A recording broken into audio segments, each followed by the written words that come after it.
said it is planning a protocol that will mandate the Western world to pay interest on repatriated loot and artifacts. The president of the Network of Anti-Corruption Institutions in West Africa, Ola Olukoyede, disclosed the move at the 6th Annual General Assembly of the organization in Abuja. He noted that the current United Nations protocol and other legal instruments being used for loot perpetration did not address the peculiar need for interest payments, saying ECOWAS could come up with a special protocol for this purpose. Mr. Olukoyede also stated that the protocol would ensure that the stolen artifacts were not only returned, but that interest was paid on the revenue generated from them. The chairman of the Independent Corrupt Practices Commission and other related offenses commission, Musa Aliyu, SAN, urged ECOWAS countries to leverage technology in their fight against corruption. The Minority Caucus in the House of Representatives has urged security agencies to change their tactics of engagement and act swiftly and decisively to curtail insecurity in the country. The leader of the caucus, Representative Kingsley Chinda, said this in a statement in Abuja while expressing concern over insecurity in the country. Rep. Chinda added that the 29 medical students whisked away by gunmen in Benue while traveling for a conference threatened the future of education and health care in the country. He noted that the frequent abductions of travelers on the country's highways is worrisome, adding that the kidnapped citizens should be rescued unarmed and the perpetrators brought to justice. He stated that interstate highway systems, which serve as the backbone of our transportation system, have become death traps and the staging post of kidnappers, urging security agencies to act swiftly to quell insecurity in the country. The Inspector General of Police, Kayode Egbetokun, has inaugurated 169 officers of the newly established Special Intervention Squad to tackle banditry, kidnapping, and other crimes in the country. The IG, while speaking at the graduation ceremony of the officers, Nasarawa State, in the Egon local government area of Nasarawa State, explained that the Special Intervention Squad signified a significant advancement in its operational strategy.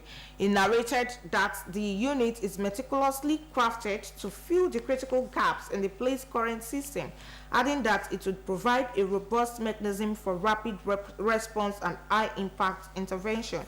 Mr. Egbetokun further urged the 169 graduating officers to ensure that they approach every challenge with unwavering determination, integrity, and a steadfast commitment to upholding the highest standards of professional conduct. However, the Minister of State for Police Affairs, Iman Suleiman, appreciated the IG and his team for the good work while noting that President Bola Tinubu-led administration is fully in support of the creation of the special squad to fight all forms of insecurity in the country.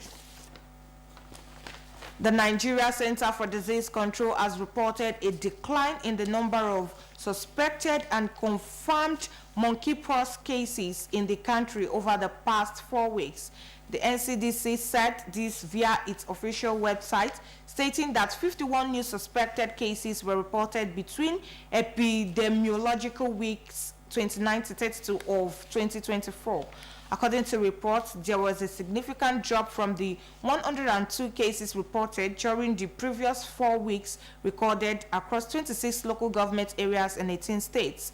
The agency said that out of the new suspected cases, 2 were confirmed positive, with 1 case each reported in Ebonyi and Enugu. The NCDC advised the public to avoid close contact with individuals showing symptoms, particularly those with rashes or skin lesions. The NCDC added that the National Monkeypox Technical Working Group, comprising multi-sectoral and multi-partner teams, continued its efforts to monitor and respond to the outbreak across the nation. And now from the world of sports, the Nigeria under-20 women's national team is set to face Mexico and Australia in warm-up matches in preparation for the FIFA under-20 Women's World Cup. This was revealed by Nigeria Football Federation President Ibrahim Gusau in an interview with newsmen. Gusau said the Falconets left Nigeria for Colombia 2 weeks before the competition so that they can play quality friendly matches in readiness for the task at the finals. He said the team will play against Mexico and Australia, noting that at the initial, Colombia was among the countries for the friendly matches, but it seemed they withdrew. Nigeria in Group D with Germany, Venezuela, and Korea Republic. Nigeria will start their campaign against Korea Republic early next month before taking on Germany 2 days later, while their last match will be against Venezuela. And now from the foreign scene, the Malawian government has received an insurance payout of $11.2 million for a crippling El Nino-linked drought that led the Southern African nation to declare a state of disaster earlier this year. The African Development Bank said the payout was given to Malawi, stressing that Malawi had a drought insurance policy through the bank and the African Risk Capacity Group. It said the funds will support food assistance to around 235,000 households in some of Malawi's hardest hit regions and also help with direct relief payments to more than 100,000 households. Malawian President Lazarus Chakwera said the payout is a lifeline for the vulnerable populations. It will be recalled that the country declared a state of emergency earlier this year and said there was a food crisis in 23 of its 28 districts. Still on the foreign scene, India's Supreme Court has set up a national task force of doctors to make recommendations on workplace safety following the rape and murder of a trainee medic at a state hospital that prompted nationwide protests. The court said that the doctors' panel was being established to frame guidelines for the safety and protection of medical workers across the country. Chief Judges Yeshwan Chandrachud said the safety of doctors is a matter of national interest and principle of equality, noting that the nation cannot await another rape for it to take some steps. India has been outraged by the 31-year-old trainee's assault and killing inside a state-run hospital in the eastern city of Kolkata. The crime against highlighting sexual violence against women in the country. The court also ordered the federal police to submit its report this week on the status of its investigation into woman's murder at the RG Kar Medical College and Hospital. With that, we have come to the end of the midday news on OSBC TV. Join us at 5 for the evening news. Thanks for watching. Good afternoon.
Ayé má bàjẹ́.